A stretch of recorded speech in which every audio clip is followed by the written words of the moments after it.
And then he went week 8 SummerSlam, so I don't know how he got there, but he just did. He just went fuck it. And obviously no WWE wrestlers are involved. No. And they went, what's happening with WWE wrestlers? He went, nothing. They're carrying on as normal. So as Hogan is getting degraded like Trish Stratus in the ring, and he's begging for his job, and then Hogan went, I'm bringing back the NWO, and then men are appearing sprayed. Rock's going, Chris Jericho, The Rock made the promise of the promise of the promise to the people. And they go, Rock, what about the NWO? And he go, what are you about NWO? What do you want? No, NWO's around, Rock. What are you doing? I'm just doing my match with Austin. NWO ain't around. If Smith, fucking schlick. What are you doing, Rock? You fucking grub. Going out to the ring, wrestling Rock, talking about Jericho. You fucking NWO's around. You fucking little shit. So that doesn't matter. So once again, Vince Russo disconnects his entire realism, and then after saying so much about realism. No, wait, keep in mind this is the WCW invasion booking, and then after SummerSlam, what happens is the NWO continues, and they've been on TV every week. They've had matches now and everything. They're still not under contract somehow. And Vince says, "Don't." You come to the ring, I'll fire you. And he's going, because it's what Vince would have done. Yeah. Vince will go out and challenge the whole NFL. It's not what Vince would have done. And so Vince goes to the ring like Vince Russo in 2000, and then Vince gets beaten up as does Shane, and then what happens is Eric Bischoff arrives. Yeah, but keep in mind, the only people he's pushed there for WWE are Vince and Shane. Yeah, he's rebooked the DX 2006. And he says Shane would have done it as well. No, he wouldn't. Shane's character, even when face, would have brought wrestlers with him. Just think about what has happened so far. Just put your minds back to 2001. Or at least brought Test with him, Big Show. He would have. He wouldn't have come on his own. Not even that tough guy Shane would have done it. Think your mind back. Hogan. Think your mind back to 2001. This is like Story Makers. We're going back in time now. Everyone calm down. And Hogan, when they do the attack, Sean Oliver goes, how would you get Hogan to do this attack? Like, he's basically acting like Hogan can't do an attack. Yeah. The man with more attacks to his name than Al Capone. Yeah. Just so many attacks in WWE. I'll go, this is what I want, Hulk. Watch a tape of you doing an NWO attack in 96. I want that. Right? But he said, how are you going to convince Hogan to do a realistic attack? Are you a complete gel? Are you a complete fucking balance? Tie. You can't convince Hogan without the cheesy smile. And then Vin just goes, you just have Hogan complete emotionless face, so that'll be fun. And he doesn't attack either. That'll be fun. Why doesn't he attack? Have Hogan with the face of fucking Captain Picard. Why doesn't he attack? Standing there like Data. You're a very bright young man, McCoy. So imagine that. The NWO are attacking, and Hogan's standing there looking like he might turn, whilst Hall and Nash are laying a beat down. Firstly, you little fucking old cunt, fucking beard, fucking Jesus tattoo on his arm. You're not meant to get tattoos if you're a Christian, especially ones of Jesus, you fucking little shit. Hope you burn. What happens is, Hogan's standing there, and he give it to me. Why would you... I mean, the money was... Why the fuck? Hogan, a man who got over... he got over for obviously numerous reasons, but one of the great things about Hogan was how good all his shit looked. So, everyone in the audience isn't thinking, oh, he's not punching him in the nose like a black man in California for the Cribs. What they're thinking is, I want to see Hogan do his fucking punch. Nash doesn't punch real. Nash doesn't do Lewis. Nash does his fucking elbow punch. Hall does his fucking slap. Hogan does his fucking hair grab punch. What the fuck are you talking about, you stupid cunt? Austin, when he attacks someone, oh, it's real, is it? What are you talking about? He punches a fucking shoulder, you twat. So what annoys me is he sits there and insults Hogan when he booked himself in more matches than Hogan in 2000. Fucking weirdo. Oh, concussion, got to go home. And then he sits there and goes, oh, you know those guys in WCW? A lot of them were on more money than they were worth. What guys you employed? And Shane Douglas, yourself. So that's what annoys me, little shit. You get in the ring then. Yeah, and he did, and he got concussion when I'm going home. Yeah. Fucking little shit. Coward. Yeah, so what gave up in WCW, didn't he? Oh yeah, so anyway, cast your minds back to 2001, right? Just cast your minds back to 2001. You're watching it. WCW has been bought by WWF. All the way up to SummerSlam, all that has happened is Vince has insulted Hogan, Hall and Nash. Then men have appeared backstage, sprayed NWO. And then, following SummerSlam, the McMahons get beaten up by the NWO after the McMahons themselves power walk to the ring to fight them. That's what happens. Yep. So you haven't seen the WCW, nothing's happened, the WWF wrestlers aren't interacting with the NWO at all. What you're actually into booking is NWO vs WCW.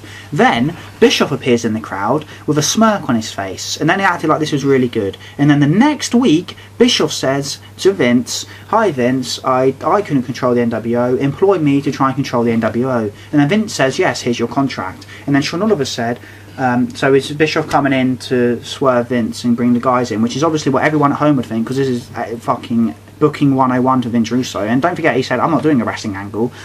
Swerve, spray paint NWO backstage, Yes. attack backstage, attack Vince and Shane going, don't come to the ring. Fake booking shit. Idiot, moron, says one thing then does the opposite as always. So yeah, and then what happens is Bischoff obviously was setting up Vince, and this is what he did. Ready? Bischoff's plan was, I will bring in the A-Team, I will bring in the Justice League, I will bring in the Avengers. He brings in Ric Flair, Booker T, Sting and Goldberg. 1 week to the next. He doesn't really explain it, he just says, by the way, before you comes say in. all this, Russo would said that the rating would be up to an 8.9. You're up to an 8. And then he brings in Sting, Goldberg, Booker T and Flair, and he doesn't say how, he just says, then the next week Sting, then the following week Goldberg, he doesn't say how, and he says, then you have them cutting promos, and I would remove the NWO from TV at this point. What the fuck are you doing? What the fuck are you doing? Why would you remove the threat? So we're removing the heel, we're removing the threat from maybe TV. haven't beaten people up on TV even. Just keep them alive. That was his word. So he wants to remove the threat. So as all the babyfaces are coming in, cutting heel promos on the heels who said they're meant to be, even though they'd be faces, even though he's saying heel shit to the heels. Sting would be coming in, insulting Hogan, and then he says he's been Goldberg in lost because he's actually got real shoot heat with those guys, making cop promo. And then it turns out the NWO beat Goldberg and Sting and Booker T and Flair. They beat them in a 3-on-4 handicap match, no less, because you only got Hall, Nash and Hogan, don't forget. So NWO, Hall, Nash, Hogan versus Ric Flair, Booker T, Sting and Goldberg. Bischoff brought them in, and then they beat Sting and Goldberg in their first match in WWF. And then it turns out it was all a set-up, so I don't know why they fought each other. Typical Russo. They had a fucking match. They fucked each other in the ring. They got their cocks out and rimmed each other. And then it turns out it was all a setup. Why did we have the match? Why did Bischoff do all this? As soon as Bischoff got his contract, why didn't he just swerve him then? Why did they do illogical? I'd like logic. All I do is logic. You fucking illogical. Jared once said to me, what is logic in a fake business? And then at the end, when he wraps it all up, he starts going against what he'd said. Don't forget, Russo started off this show saying all I care about is logic and not booking wrestling angles. He has booked the most fake wrestling angle of all time, and then logically he's made the heels fight the other wrestlers who are on the same side, just like he did with Immortal and MEM, which didn't get over. And then he says, oh, they're on the same side. Why did Goldberg just spear Hall? Why did Goldberg at £300 just fucking spear Hall for a barrier then? Yeah, and also fucking rig. Nothing about it goes against their character. What, Goldberg and Sting? That's amazing. Yeah, Sting would come out. Here's Sting. Sting would come out. Ow! For WWF, Sting would come out on Raw. They go, Bischoff would go, here's Sting, everybody. And Sting would come out and go, ow! NWO! Stinger's coming for you.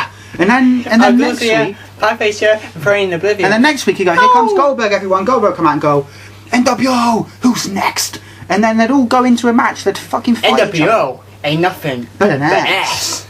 Chris Jericho ain't nothing but an ass. Well, what was the line? It was Chris Jericho, your ass is on. Chris Jericho ain't nothing but an ass. And I smash. they edited that deliberately to make America dick. Yeah.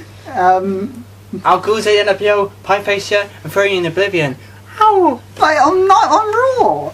And then it turns out the Bischoff, and don't forget now the Invaders are fighting the Invaders. By the way, WCW Invasion has now become NWO for the first 8 months, and then Bischoff versus... Why did Eric give the NWO the problem of Goldberg, Flair and fucking Sting? Because you're all on the same side anyway. So they had a match. They all get contracts, and then he ends the feud by going... And he goes, I mean, you can have Sting and Rock and Goldberg and Austin, and then you just run with it. No, you don't, because Goldberg can't be heel again, and you're going back to Goldberg heel. That was his booking, by the way. That was it.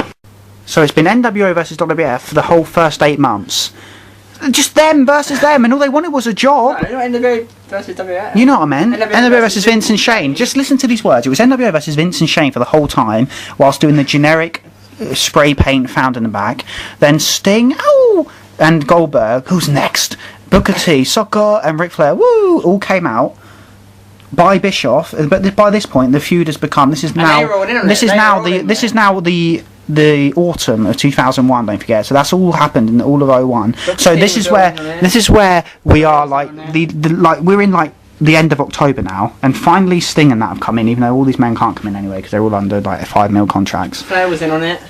And then they all have a match, and the feud has become Bischoff versus NWO. And then they all turn, and then casually it begins going Sting versus Rock, Sting heel, Goldberg versus Austin, Goldberg heel. That was his invasion booking, was it? The NWO versus Vince and Shane for 12 months, and then Bischoff makes, once again, the timid, foolish babyface Vince believe that he's coming in to sort out the NWO, even though he openly said in his promo, I couldn't even control these guys, but I'm going to come in and control them. Vince gave him a contract. Everyone at home knows exactly where it's going because Russo does the same angle every single time. He literally can look at his angles he puts in TNA. He did it once a year for the 5 years. Tricks them, timid baby faces want to not be heels. They're forced to be heels. They then face baby faces who are actually heel. Then timid baby faces get tricked by proper heel, and then the heels face the baby faces even though they didn't even want to in the first place, because the timid baby faces are actually heel, but then they turn timid and then they get tricked by the heel who everyone else at home knows exactly what's going to happen. He did that every year for 5 years, and then he also did it in WWF and WCW, of course. So that was his invasion booking. No invasion. Do you understand? WCW wasn't involved. That's what I'm trying to get across to you. There was no WCW WWF feud. What he booked was Hogan versus Vince feud with no matches, and then every week Hogan would be on TV, and then in October he went, and then finally they get their contracts. What are you talking about? They're on 8 pay-per-views and they've had matches every Raw, and they've been on every Raw. I've got my contract. I thought I was already employed. If I was Hogan, I'd go, what the fuck? I thought I was under contract. I've been on it enough. And then he said, I don't know wrestling angles. Why are you showing him on TV then, you cunt? Why don't you just take the camera off him? I was well real, innit? You don't even know logic, you fucking 51-year-old fucking greybeard cunt. Why don't you fuck off back to the Bronx, you fucking cunt? Why don't you fuck off back to the fucking river and get buried in it, you shit? Hate him. Hope he dies. Hope he gets attacked in Brooklyn. Hope he goes back to Brooklyn and gets knifed. Oi, you fucking old cunt. Give me your wallet. No, bro, I'm from New York too. Stab. Hope you die in a gutter. Anyway, and then he said, and then you get to your WrestleMania, Vince and Eric. Yeah, what? Yeah, on last, two 50-year-old men hitting each other with street signs. Yeah. That's his WrestleMania main event. Yeah. Blood. No Mercy, the video game. It would be Flair and Vince from Royal Rumble 01 as the main event of WrestleMania. But worse. But worse. Because Bischoff can't do anything. Because Bischoff can't do anything, including life. But yeah, and then he starts going on a complete fucking tirade about how wrestling needs to be simple. After he just put the most complex, rubbish, shit, spaced sitcom. and then he goes, oh, we have all these guys, no wrestling. What about you? You're a video store owner, turned twat, turned booker. So how are you involved in wrestling? And he goes, when I went to Vince in 2002, he said, Vince, things have changed. I looked around, just people who didn't know anything about wrestling. And then he says, oh, and then in 06, it was me and Matt Conway, 28-year-old Matt Conway. Oh yeah, me and him, we got up to 1.3, and then they brought in Hogan, then they brought in Bischoff. Yes, but the people you're listing there are wrestling people. So why haven't they go at them for bringing in people when you just listed them bringing in wrestling people? You had to go originally at them bringing in non-wrestling people. But Hogan and Eric are wrestling people. So to your logic, you shouldn't have minded them coming in. You little grub. You little fucking celery. Cabbage prick. Lemon fuck. Wank cunt. Piss shit. Grub slut, fucking slovenly, filthy fucker. That's my opinion. He fucking one flew over the cuckoo's nest, lost his mind sitting there. Fucking eat that. Shit flying in my mouth. Shit ideas. Can't see payoff. Man, let's get off this guest booker, motherfucker. Can't see a payoff. And he's sitting there with his fucking blank expression like something out of a maths class, being asked what 3 + 3 is. Just, gimp. Fucking gimp. Looking like the gimp from Pulp Fiction. Looking like the fucking gimp from Pulp Fiction in a fucking maths class. Being taught maths. Face of a little grub. Face of a fucking scarecrow.